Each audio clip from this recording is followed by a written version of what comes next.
ஒரு பேங்க் உத்தியோகத்துக்கு ஒருத்தன் வந்தான், கேள்வி கேட்டாரு. பேங்க்ல வேலை பார்க்க வந்திருக்கான், கேள்வி கேட்கணும்ல. என்னடா 8 3 பேருக்குன்னா என்னடான்னு கேட்டிருக்காரு. இன்டர்வியூல 23 விட்டான். வாய் தவறி சொல்லிவிட்டான். தெரியும் சரியான தெரியும், வாய் தவறி சொல்லிட்டான். உடனே சரி போயிட்டு வந்துட்டாங்க.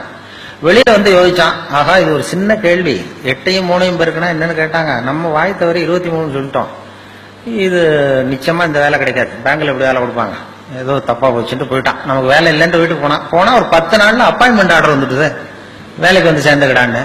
அப்ப நினைச்சானா, சரி அவரும் சரியா காதல வாங்கல போல இருக்கும் நம்ம சொன்னதை, இதை வந்து நம்ம உண்மையை சொல்லக்கூடாது, பேசாம போய் சேர்ந்துரும்ட்டு வேலையில போய் சேர்ந்துக்கிட்டான். பர்மனன்ட் ஆனதுக்கு அப்புறம் சொல்லுவோம்னு.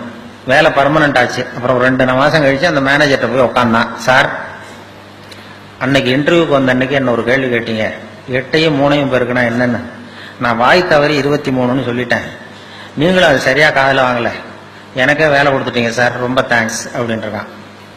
அப்ப அவரு சொன்னார், அப்படி இல்லப்பா உட்கார சொல்றேன், அன்னைக்கு இன்டர்வியூ நடந்த அன்னைக்கு உன்னையும் சேர்த்து மொத்தம் 294 பேர் வந்தீங்க இன்டர்வியூக்கு. நான் அந்த 294 பேர்கிட்ட இந்த கேள்வி கேட்டேன், 8 3 பேருக்குன்னா என்னன்னு, நீ சொன்னதுதான் நியரஸ்ட் கரெக்ட் ஆன்சர்.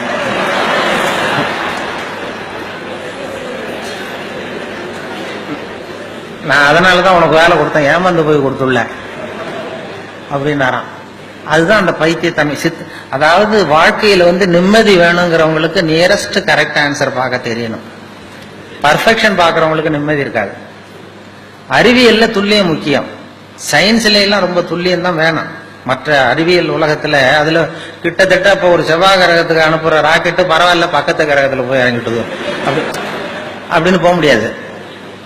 அதுல துல்லியமா இருக்கணும். அறிவியல்ல சயின்ஸ்ல வாழ்க்கைங்கிற கலைக்கு இந்த நியரஸ்ட் கரெக்ட் ஆன்சர் தான் தேவை. பர்ஃபெக்ஷன் பார்த்து தான் நமக்கு மன இறுக்கம் வந்துடுது. பர்ஃபெக்ஷன் உலகத்துல ஒண்ணுமே கிடையாதான்.